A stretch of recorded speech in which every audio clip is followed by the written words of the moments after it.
Good morning. This lesson is for my Honors Integrated 1 class and my Integrated 1 class. But before I get started, I want to say I hope that everyone is doing all right out there. I don't know what the title is to this lesson, but I know it's part 2, and I also know our 2 goals for today. And our first goal is going to be to define parallel lines and to state the corresponding angles postulate. Our second goal is going to be to investigate what this implies for alternate interior angles and alternate interior and exterior angles, as well as same-side interior angles. I'm purposely leaving off the proofs out of this lesson. I'm going to save those for possibly a test, maybe a quiz, I don't know, but I'm not including the proofs that would be done by the transversal property. All that we're going to do is we're going to investigate what the corresponding angles postulate does for the other angles when the lines are parallel. All right, so our first goal, parallel lines are coplanar lines, which means they're on the same flat object. Parallel lines are coplanar lines that do not intersect. Here's an example. Line AB, I know it's a line because arrow and arrow. Line AB and line CD are parallel, or written symbolically, line AB is parallel to line CD, and here's an example. Now these lines are supposed to be straight and they're on a flat surface, which makes them coplanar, and they're never supposed to intersect. These arrows right here, that is a symbol for parallel. So when you see that, you know that you have parallel. All right, very important that you understand what I'm trying to tell you in a picture. That's where some of the clues are. All right, let's move on to our next example. If I give you this picture, what do you know? And maybe hit pause and try to explain what you know. And I'll give you a second to do that. All right, hopefully you did, and I'm back. And here's what we know. I know that line L is parallel to line M because I have the parallel symbols, right? So line L is parallel to line M because this means parallel, right? Okay, so we're almost done with our first part of the whiteboard, I guess we could say. A postulate is a statement we accept as true. Okay, and our corresponding angles postulate is the following.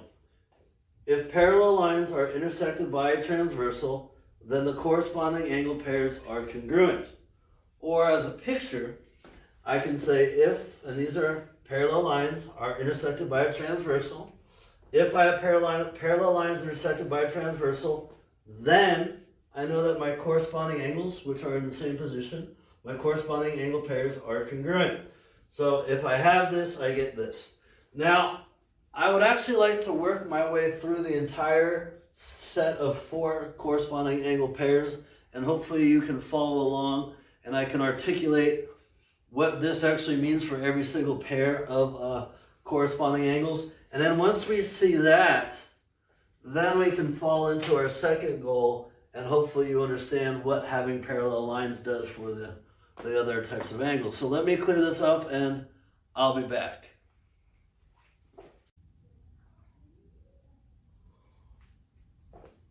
I'm back. So let's go ahead and continue with our first goal here, the corresponding angles postulate. And what I want to do for this section is I want to walk you through what the corresponding angle postulate does for each pair of corresponding angles.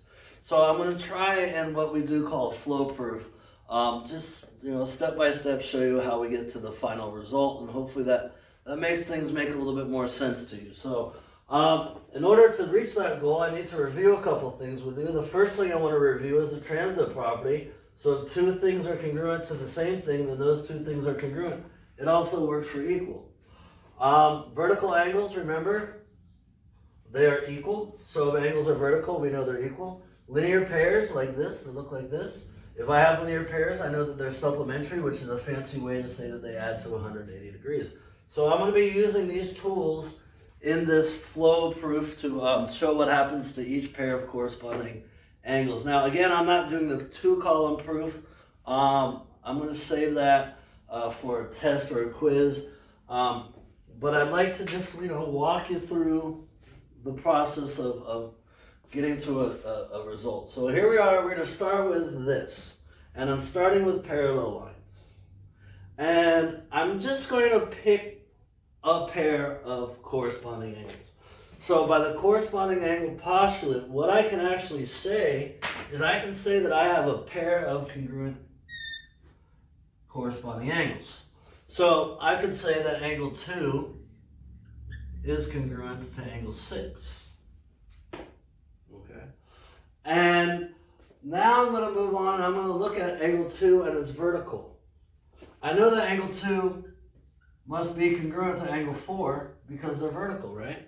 Just like over here. And I know that angle 6 must be congruent to angle 8.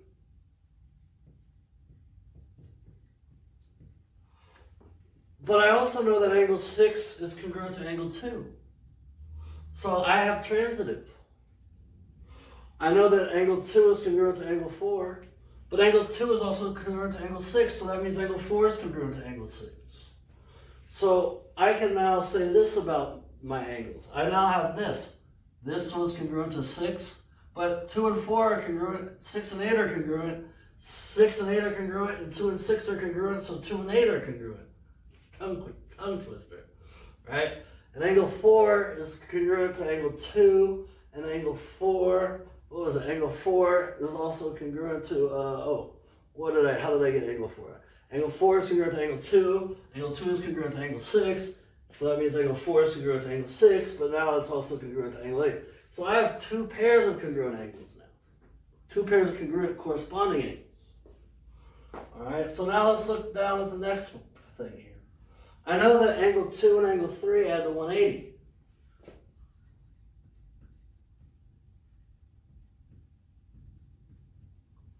Because if I cover this up, I have a linear pair. I also know that angle 6 and angle 7 add to 180, because if I cover that up, I have a linear pair.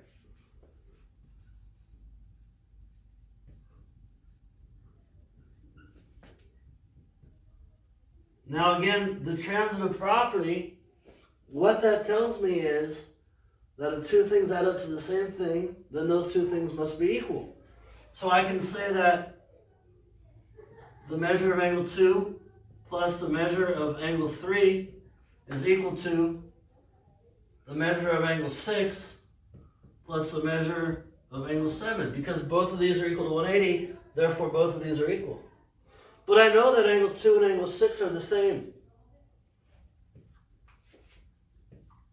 And so what that means here now is angle 3 is congruent to angle 7. So now I know that angle 2 and angle 4, angle 6 and angle 8 are congruent. And I've reasoned that angle 3 and angle 7 must be congruent. Do I know that they're the same as angle 2 and angle 3? No. So I have to use 2 marks here. Alright? And I have one more conclusion to get to. And I want to get to the transitive, by transitive and vertical. Left that out. By transitive and vertical. Well, I know that angle 3 is congruent to angle 1 because they're vertical.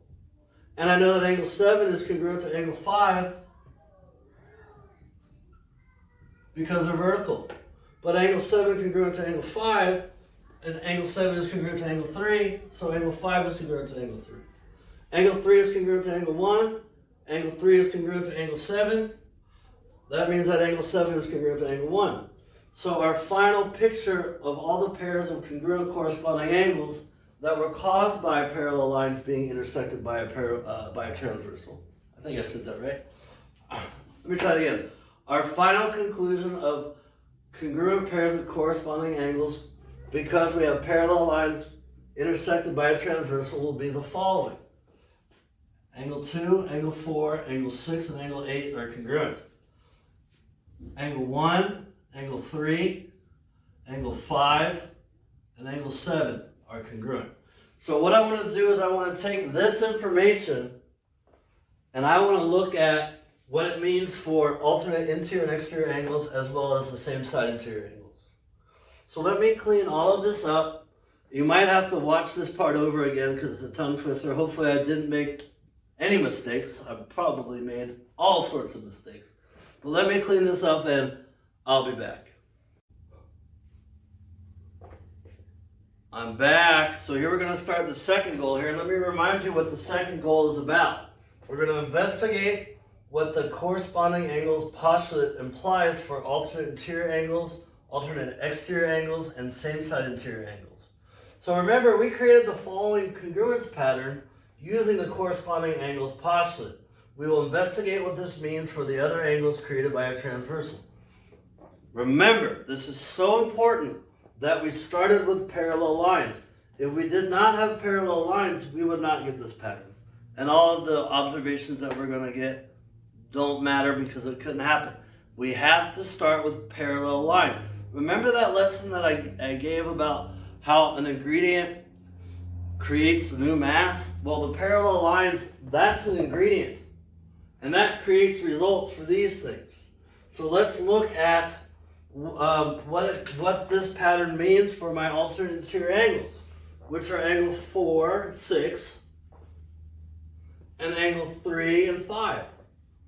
Well, to me, they look like they're congruent because they have 1 marks for those guys and 2 marks for those guys. So this congruent pattern that was created because we have parallel lines means that alternate interior angles are congruent.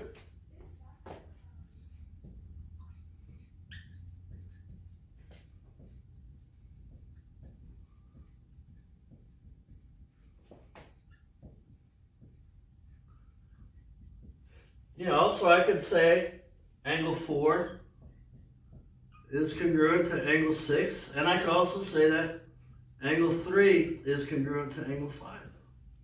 And that happens because of the congruent corresponding angle pattern. Now, this is not a proof, but this is an observation. Okay?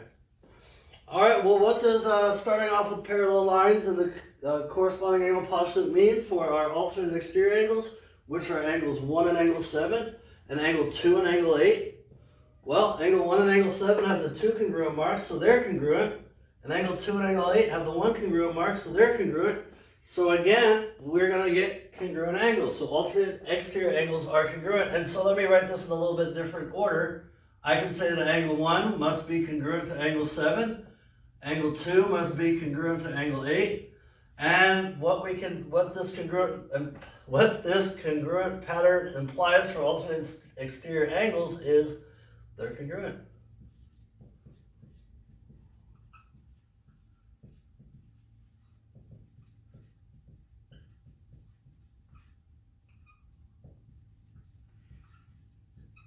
All right. And again, this only happens because we started with parallel lines. All right, we got one more type of angles to talk about, same side interior angles, which are angle 4 and angle 6. I'm sorry, not alternate, same side interior. Let's try this again. Not 4 and 6, it's 4 and 5. Let's learn your angles here, bud. And 3 and 6. There you go. You can do this. There you go. You've got it now. Well, they're not congruent. 4 and 5. And 3 and 6 are not congruent. However, we can make a deduction here. We can figure something out. 1 arc and 2 arcs, those are linear pairs. 1 arc and 2 arcs, those are linear pairs. 1 arc and 2 arc, those are linear pairs. 1 arc and 2 arc, those are linear pairs. And the same thing is true down here. So we know that 1 arc and 2 arc angles add to 180.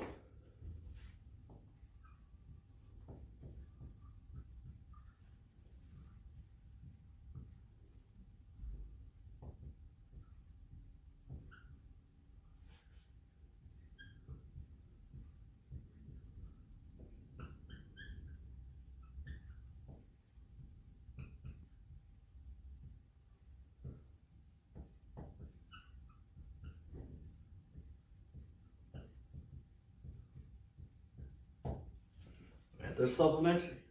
Well, if these 1 arc and 2 arc angles add to 180, then these 1 arc and 2 arc angles add to 180. So angle 4 and 5 are 1 and 2 arc. Angle 3 and angle 6 are 1 and 2 arc.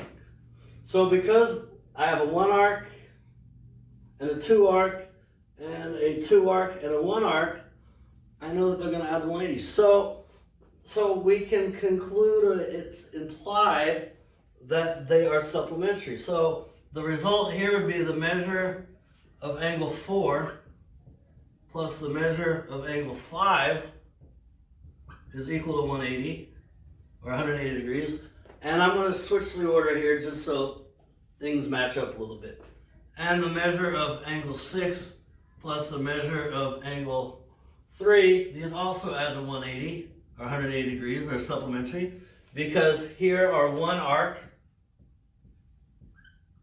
These guys are one arc, and these guys are two arc angles. And we see again that one arc and two arc angles add to 180 because they are linear pairs. I erased that. All right.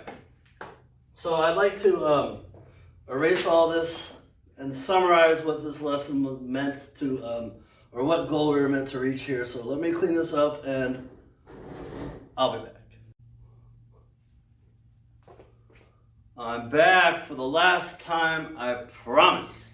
So here's the result that I wanted to get to.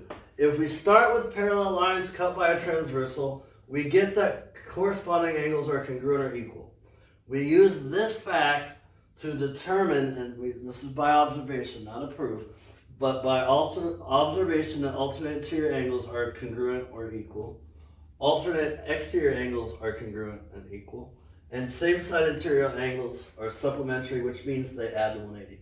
So this was the result that I wanted to get to today. So hopefully you know how to identify the angle pairs that we're working with. And when the lines are parallel, we get these four properties.